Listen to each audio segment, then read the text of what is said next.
Have you ever considered studying abroad? If you haven't, then let me ask you this. Why not? Why should you restrict yourself from such an incredible learning experience when you have all the resources you need at the click of a button? Most students have a few immediate questions. Where should I go to study abroad? How much will this cost me? And should I stay away for a semester, a year, a summer, or what? Although I am no expert on the field of international education, I can certainly give you a glimpse into my own study abroad experience to give you an idea of what to expect. I knew that I wanted to study through a UMW partner program for the spring semester of my junior year because the partner programs are easy to work with as far as paperwork goes, and the spring semester just ended up being the most convenient time for me. I chose James Cook University in Cairns, Australia as my destination point. Ever since I was a little girl, I've wanted to go to Australia. My parents have many embarrassing videos of me from my younger years, wrestling my stuffed animals and screaming in an Australian accent, pretending to be the crocodile hunter. I just immediately knew that Australia was the place for me, and that I would take full advantage of my parents' generosity and bank account as much as I could by traveling over 9,000 miles away. When deciding where to travel, think of the first country that pops into your mind. Then, look at Mary Washington's study abroad programs on their website to determine which type of program is best for you. Because I was traveling in the spring, all of my paperwork needed to be turned in by October. This was the most stressful part of the entire process. They seriously aren't kidding when they say that Aussies are super laid back. It took me ages to get in touch with them, and I needed to frequently pressure them to return my paperwork to the international office at Mary Washington. This is also the part where the question of money comes in. Many people do not realize that their scholarships to UMW can be easily transferred to their study abroad education. I transferred both my private scholarships and federal loans to James Cook, where they readily accepted my money, once they replied to my emails. In short, stick with it.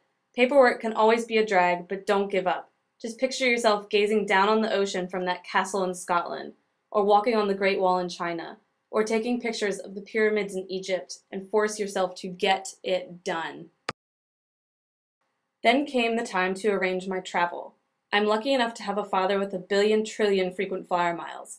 He dished them all out for my plane tickets, but keep in mind that you might not have this option. Book your tickets early. I cannot stress that enough. When you are packing, limit yourself to 2 suitcases and 1 carry-on. Dealing with a lot of bags in a busy airport in a foreign country is not fun. I suggest investing in vacuum bags. I bought a variety of sizes from my local Target for less than $20. They were space and life-saving. After I said my goodbyes to my parents on January 28th, I was off on my long set of flights to the other side of the world. I had a 2-day layover in the gorgeous city of Auckland, New Zealand, so I took myself on a tour around the city. Exploring a city by yourself on the other side of the world with no cell phone is quite the experience. On the day of my scheduled flight to Cairns, I woke up to news stories about this, Cyclone Yasi. Just so everyone is aware, this is where Cairns is located. Needless to say, I had a minor panic attack, but I called my parents at 1 in the morning their time. They called me down, I rescheduled my flights, and I was going to be stuck in New Zealand for another 3 days. Poor, poor me. So, what is there to do in New Zealand besides stare at the beautiful scenery and billions of sheep? Go to Hobbiton, of course.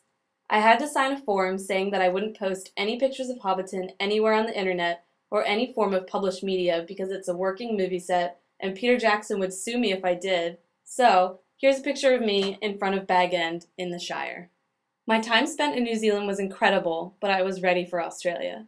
From the moment I got to the airport, I was welcomed with open arms by my new friend Jess. Jess had found me on the World Wide Web through a blog site known as Tumblr. She had searched the tags for Cairns and came upon my blog post about how excited I was to study abroad.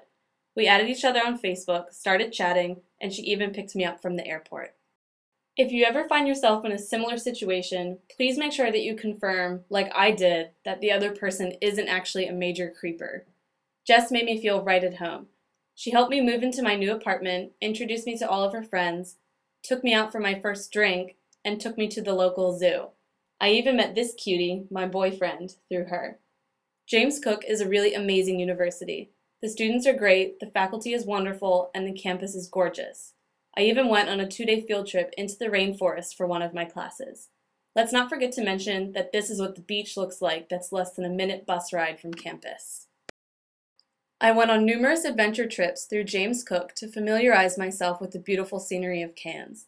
I saw a giant strangler fig tree, swam under the Millomilla waterfall, played on the various beaches, and even pet a dingo. For my 21st birthday, I partied with my Aussie friends, and I also treated myself to a 2-day live-aboard dive trip on the Great Barrier Reef. Nothing can describe how beautiful that sunrise was.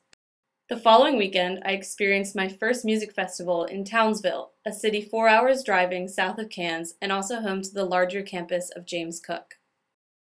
In July, my boyfriend and I made the impulse decision to travel to Japan together. Because of the recent earthquake and tsunami tragedies, plane tickets and accommodation prices were unusually low. It was the perfect time for tourism. We tried on traditional Japanese clothing, explored temples, said hi to the wild, yet awkward, and apparently dangerous deer of Nara.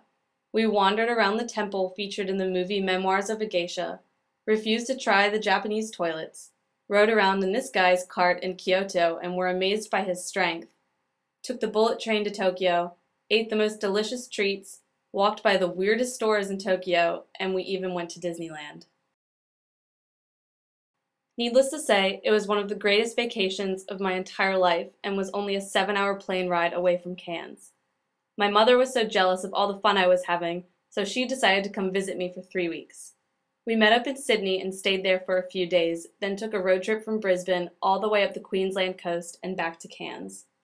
In the end, we had an amazing time. We even got tattoos together.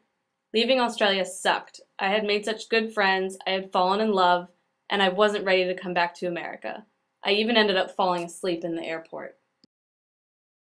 Now my boyfriend and I video chat every day. He is coming to visit on November 22nd through January 12th, and I cannot wait to help him explore America like he and my other Aussie friends helped me explore Australia.